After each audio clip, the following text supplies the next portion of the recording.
Hi, everyone. Today, I'm going to be talking to one of our amazing athletes that went to the 2025 Special Olympic World Winter Games in Torino, Italy, Eliana Camacho. She's going to tell us about her experiences while competing and just being at the World Winter Games. So let's say hello to her. What sport did you compete in at the Special Olympics World Winter Games? I competed in snowshoe. Oh, well, how long were you there? We were there from March 5th to the 15th. So we were there for 10 days, but we were in Turin for 3 days. And then we were in Sestieri for a week. And then our last night, the 14th, we stayed in Milan for the night. And then we flew back to the States the next day. That's awesome. Do you have your medals? I have my fifth place from the relay, which was a very hard race because we were running in blizzard conditions, both the men's Wow. and women's. I have my silver medal from the 100-meter race and my gold from the 200-meter race. So you were saying you went through some blizzard conditions in one of your races. What was that like? So it was very interesting because a lot of us, we also had our 100-meter finals earlier during the day. That was in the morning session, and conditions, they were not the best. It was still sunny out, but you could definitely tell that there was a storm coming through. And then when we came back from lunch, it was like total blizzard conditions. And so as soon as the start went off, I'm trying to look at the other part of the course to see where my teammates were. Couldn't really see them, but I was able to see the third person on my team, Ashley, come around to hand me off the baton, and there was some blue markers along the ground.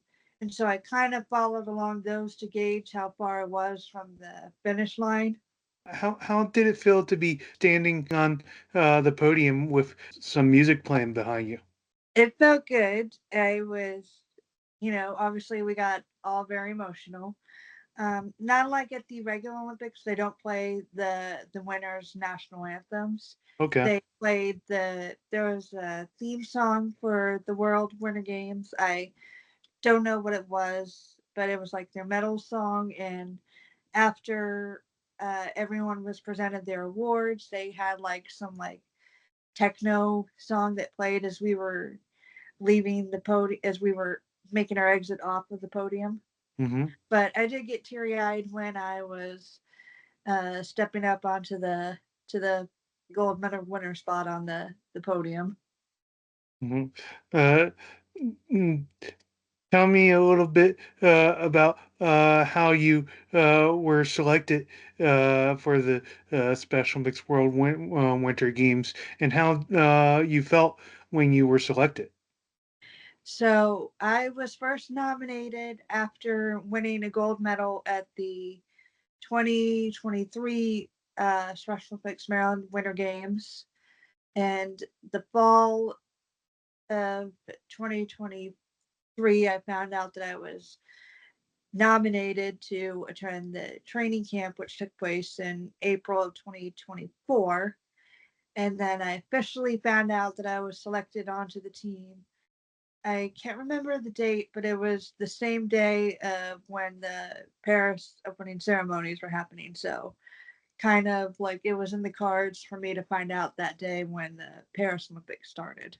That must have And I been was pretty. jumping up and down, happy tears. I bet that must have been pretty cool, especially happening around the time of the Paris Olympics too. Yeah.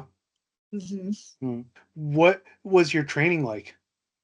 So, my training consisted of getting workouts from the coaches when we would have our monthly meetings leading up to the games, and they were always different each month.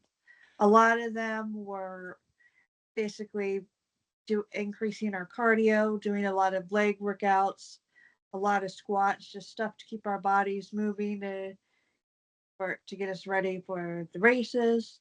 And then, of course, during those months of training, I was still doing other Special Olympic sports such as soccer, going to the gym, and of course my home program of snowshoe. That's cool. Mm, so when the day came to leave for the games, what were you excited for the most? So on the day we left Maryland, I was excited to be reunited with the rest of the team, and because we haven't really seen each other in over a year, well, face to face, we've seen each other on Zoom. And the day that we left New York, we were all just very excited, maybe a little nervous. A lot of us cried like happy tears that it was finally coming to, it was actually happening that we were leaving for Italy. How was the flight? The flight was long, it was about 8 hours. We had a lot of turbulence, but that's to be expected if you're flying over the Atlantic or a mountain region in Italy. I did try to get some sleep. I think I got maybe 3 hours, not all together, but like I did take a couple naps throughout, and they did have movies playing on the screens on the headrest in front of us. So I watched some movies to kind of pass the time by and just talked with teammates, and we all became good friends on the plane. What was the first thing you saw when you flew into Torino, Italy? I didn't really see anything because I didn't have a. I was at the window seat, and we pretty much kept. I was in the middle. So how the plane was configured, there was the standard seats on the this side, then like a big row of middle seats, and then another set of 3 row of seats in the 3 row. I was in a standard 3 seat row. I was in the middle, but we kept our window down most of the flight. So, and we were kind of over the wing, so we didn't really get to see anything when we were landing. What was the first thing you saw when you came outside of the airport? When we came outside the airport, we were greeted by games volunteers, and we got to board buses and they helped us go through customs and immigrations easy, and then we kind of just took in all the mountains around us. Where did you stay while you were there? So we first landed in Milan, and then after we finished at the airport, we took a 2 hour bus ride from Milan to Turin, and we were there for 3 days. Did you get to explore the area you stayed at? We did a little bit of shopping in Turin the day of opening ceremonies, and actually, we took the metro. And I gotta say, the metro in Italy, it's a lot different because I'm used to the DC metro. But as soon as the doors open quick, you literally gotta run on because they close quick and they're double doored. So it's like you're not leisurely walking on to the metro. But we did some shopping and we saw a lot of other countries out walking about, and even saw a couple of the final leg officers. Unfortunately, I didn't get to see our Maryland officers when we were walking about. But I did see Nesky in the opening ceremonies when the torch was being brought into the arena. Did you make any friends or meet any new Special Olympics athletes while you were flying to the games? So I made friends with a lot of my teammates on their snowshoe team, and at the end of the week, a lot of us we were all sad to kind of leave leave each other after being together for so long. But a lot of us we went and friend requested each other on Facebook, and they said we're definitely going to keep in touch after the games are over. And That's I great. have keeping up with a lot of them, and they're also all over their jet lag. and their colds, which unfortunately there was some colds going around. So that was kind of an unwanted souvenir that some of us brought back. Oh, um, so tell me a bit about your experience when you arrived to Italy for the World Games. So our first couple hours in Italy were kind of a blur because we had just gotten off the plane and we're all very jet lagged, and we were told, whatever you do, I know it's tempting, but don't take a nap because you need to let your bodies acclimate to the time change. So after we got checked into our hotels, to our first hotel that we stayed in, um, we went walking a little bit to kind of just stretch around because we were on a plane for 8 hours and then a bus ride for 2 hours. So a lot of it kind of was a blur, but we pretty much started getting used to the time change within about a day or two. When the day came, what was the opening ceremonies like? It was amazing. Um, we did some pin trading, but we also had to wait for to be lined up in alphabetical order. And of course, Greece went in first because they were makes sense because the Olympics started there, and Italy walked in last. But and this was totally random. But we were getting ready to make the turn to walk into the tunnel area that fed you into the arena, and the volunteers they saw the USA delegation and they surprised us by singing the national anthem, and they knew it word for word. I had to bite my tongue back because I was tempted to do the O part because it's a Maryland thing. I'm like, no, this is just a Maryland thing. I got to be respectful. Plus, a lot of my fellow athletes from around the U.S. they probably wouldn't understand. Okay, Yep, the O part. it's a Maryland thing, absolutely. Well, what does it mean to you that you were there to represent the United States of America? It was it was like I was living the dream of any athlete who has ever dreamed about representing their home country on the global stage, and this was the biggest sporting event of the year.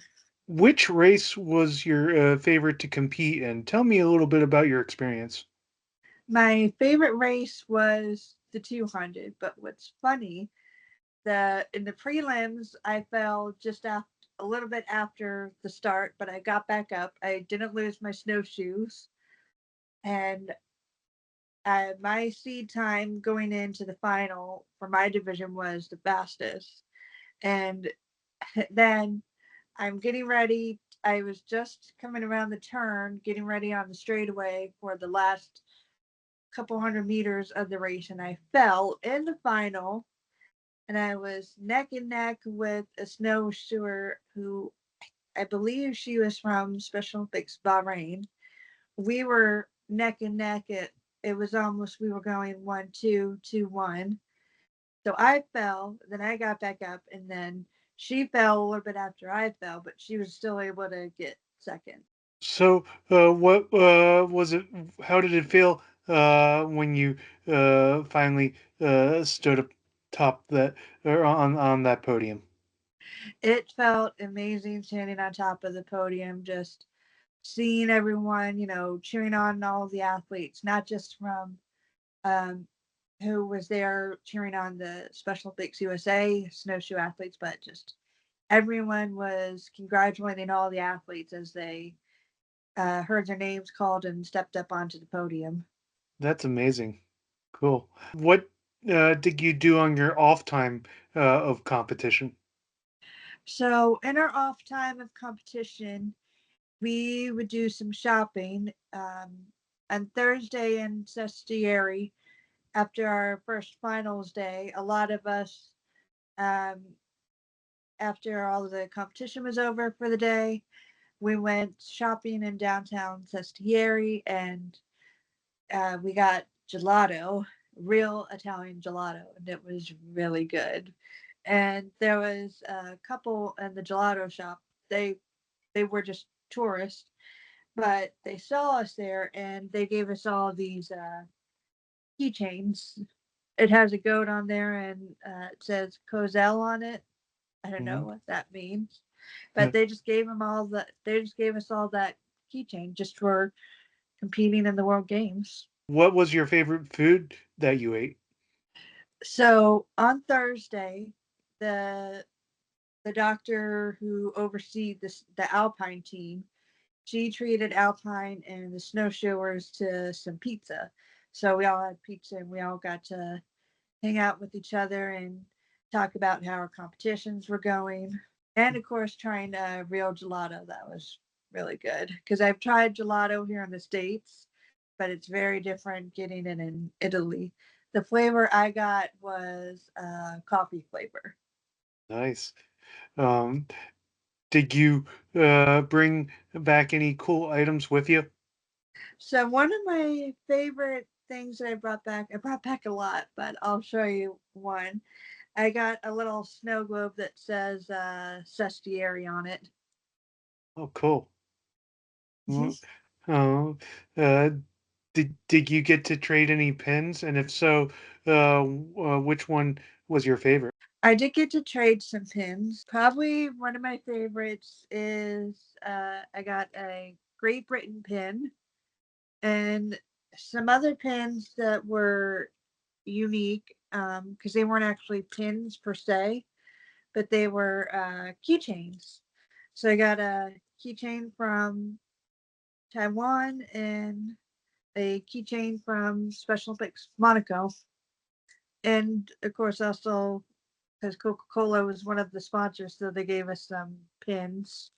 And these are some of the official World Games collector's pins. Oh, that's really cool. What is one Italian thing you learned while your time there? Well, I did learn Bona Fortuna, which is good luck. And of course, Veni Vede Vice, which is, of course, I came, I saw, I conquered. And apparently, I guess my name sounds Italian like because I pronounce it Elena, but Yeah. how they were reading it, they thought it was Eliana or Oh, Ilena, yeah. like in the Italian pronunciations. But they did get my last name right. I was worried that they would. My roommate Amy, because her last name is Wolmenhauser, I was Yeah. like, okay, how are they going to pronounce her last name when she's on the podium?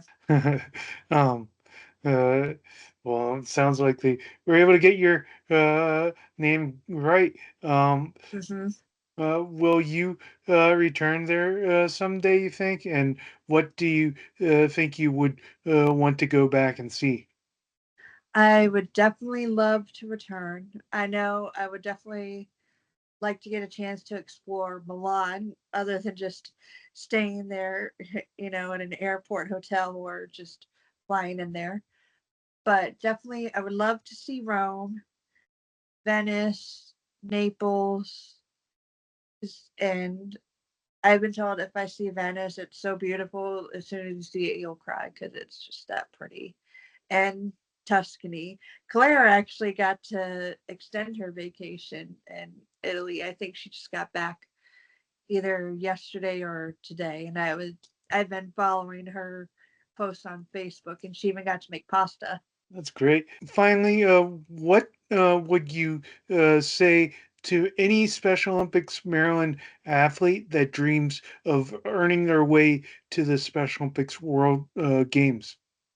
I would tell them train hard, do the best you can, and if you get selected, it's going to be a totally life changing experience, even if it's your only time going to a World Games. But if they do go to a World Games, our coaches told us when you're there, kind of like be like a sponge and just absorb everything because it is a life changing experience for any athlete who gets to go to a World Games, whether it be winter or summer. Well, thank you so much for taking your time and talking with me to about your amazing experience. Mhm. You're welcome.